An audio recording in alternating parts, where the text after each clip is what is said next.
FJ45 time, and this one is a first month 1983 2F FJ45. So she is the petrol, and this one, its name's Gordon. Like to meet Gordon. Gordon is from Gordonvale, that's how it gets its name.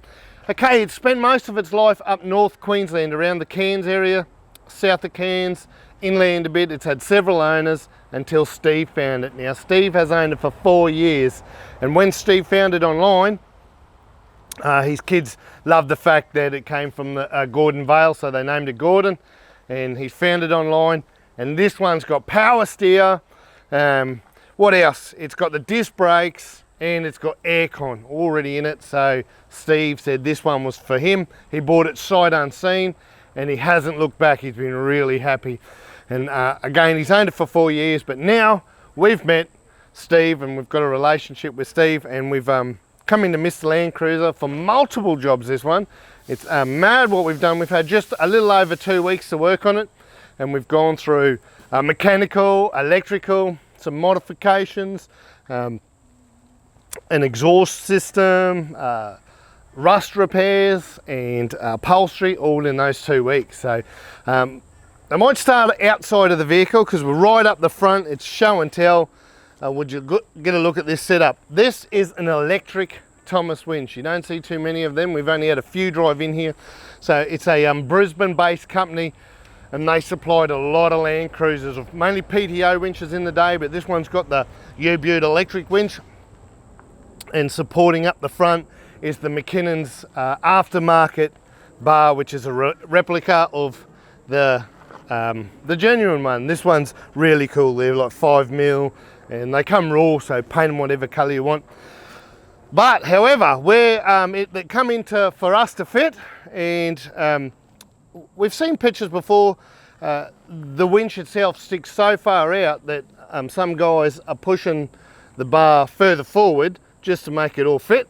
We thought that looked like pus. It looked pretty ugly actually once we mocked it up. So you can see here now we've recessed the bar, had it all blasted and painted, and the bar's in the correct position where it should be. It's just plumbed up beautiful. Everything looks to spec, and we're really happy with that.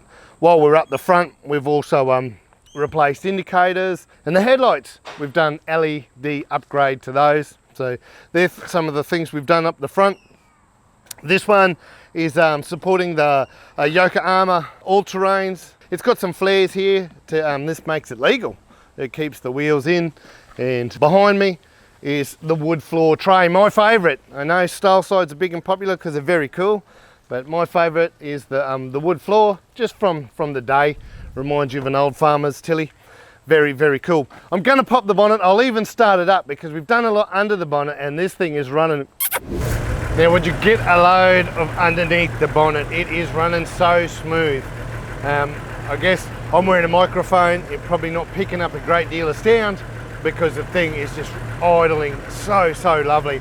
And it wasn't always that way. It didn't come in that smooth, so that's another one of the reasons it was here for the couple of weeks. And what we did, one of the major things we did is fully rebuild the carby, take it off, tear it down, full rebuild of the carby. That made the world of difference. But we also did the electronic dizzy, so it's got a new distributor, all electronic now, and plugs and leads, and we've replaced the coil, and we've done the timing. So it's just a different car to how it came in now. It's absolutely purring. So this thing is going to be Steve's daily. He's got another Land Cruiser at the moment. He's going to sell that. He just wants to drive this daily, so it's got to be on song. So we've done that all underneath the engine bay, consolidated some wiring. While we're there, we're doing the headlights, as I say, LED. We had the grill off, so we've up the front here, we've resprayed the front mesh, put on a new genuine badge for him, just to go with the indicators and all the new gear at the front, just to give it that look and tidy it up a little bit. Now let's go inside. I might even turn this one on and sit on the aircon while we do it. I've got to say, it is bloody beautiful in here. 30 degrees outside. I just hopped in, turned on the aircon. Steve, you're in one of the lucky clubs. Not too many people own a 40, and even less people own a 40 series with aircon. So you're one of the cool kids there. Literally, Steve, it is great in here, and it's the center dash one. I've got aircon in my car.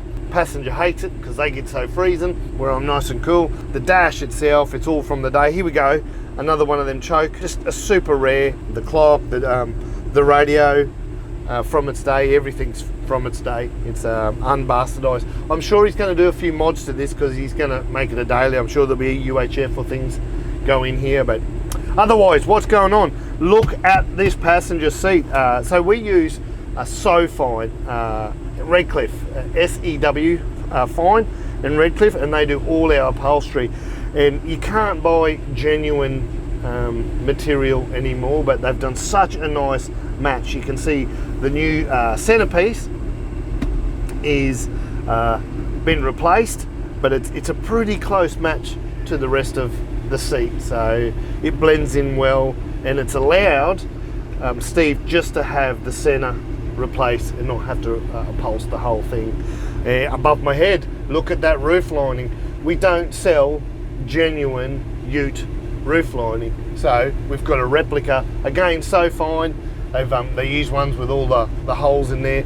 Before we gave it to SoFine, before they did their magic, Maxi here put the car builders in there, so it's insulated now. So we've got the carpet on the floor with insulating, we've got the roof with insulation, and it just makes that aircon so much nicer in here. Everything else pretty standard. The door cards have had a little aftermarket handle, a little armrest put on them just to help you shut it. They're definitely not there from 1983, but they blend in, same color, and look very cool. I've got to say, check out these mirrors. They look brand new. I get asked a lot, where do those mirrors come from? Where do the mirrors come from? People say go to truck shops and stuff, but I have no idea. I'm going to actually ask because it's fabricated down here for the actual Toyota door. Has the little bumps there so it doesn't blow around. They're a really, really cool set of mirrors, so I'm going to look into that. Probably the only other thing I haven't mentioned is, I did say exhaust. Well, we put a set of headers on it and then took it down to Barney's Exhaust at Caboolture. He does all of our exhausts. Second one this week. We put the headers on it and Barney's plumbed it all in for us, put in a whole new system, and now she's just got a sweet note and sounding great.